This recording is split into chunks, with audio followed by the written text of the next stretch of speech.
एक बार कृष्ण और बलराम किसी जंगल से गुजर रहे थे। चलते चलते काफी समय हो गया था और दिन भी ढलने लगा था। इसीलिए कृष्ण बोले, दाऊ, अब सुबह होने तक यहीं विश्राम करते हैं। सुबह होते ही आगे का रास्ता तय करेंगे।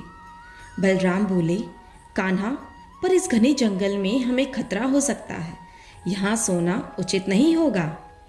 तो कृष्ण बोले, अच्छा ऐसा करते हैं, पहले मैं सोता हूँ, तब तक आप पहरा देते रहना, और जब आपको नींद आए तब आप मुझे जगा देना, तब मैं पहरा दूंगा, आप सो जाना। बलराम तैयार हो गए। कुछ ही समय में कृष्ण को नींद आ गई। तभी बलराम को एक भयानक परछाई दिखाई दी। वो कोई राक्षस था। राक्षस उन्हें देखते ही जोर से चीखा, जिससे बलराम बहुत डर गए। और फिर कुछ विचित्र हुआ।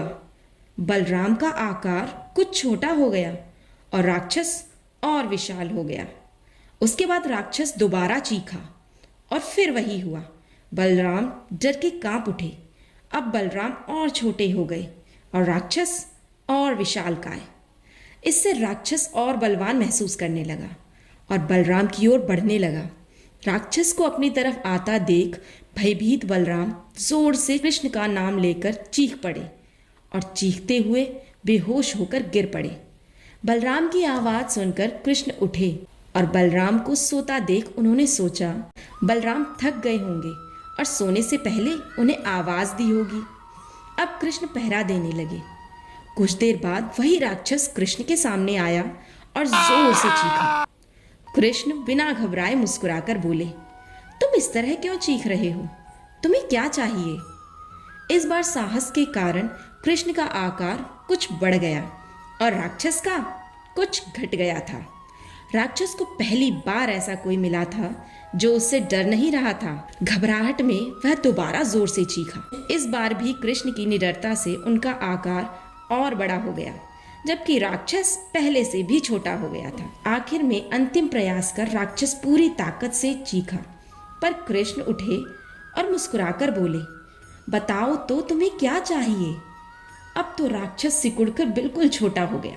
कृष्ण ने उसे उठाकर अपनी धोती में बांध लिया और फिर कमर में घुसा लिया। कुछ देर बाद सुबह हो गई। कृष्ण ने बलराम को उठाया और यात्रा प्रारंभ करने को कहा।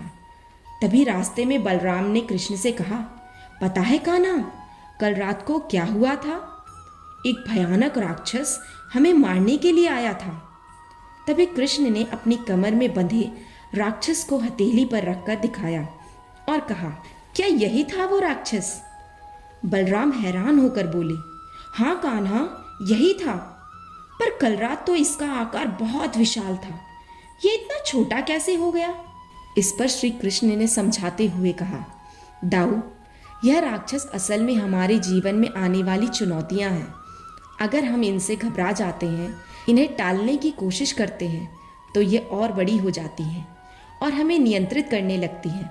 वहीं अगर हम इन चुनौतियों से डरे बिना इनका सामना करते हैं, तो ये बौनी हो जाती हैं और हम उनका आसानी से हल निकाल सकते हैं। दोस्तों, इसलिए जीवन में आने वाली चुनौतियों से डरना नहीं है, बल्कि उनका डटकर सामना करना है, जिससे हम उन्हें कंट्रोल कर सकें और अपनी ज़िंदगी में सफलता प्राप्त कर सकें। मिलते हैं अगले वीडियो में। तब तक के लिए सीखते रहें, सिखाते रहें, जीवन को बेहतर बनाते रहें।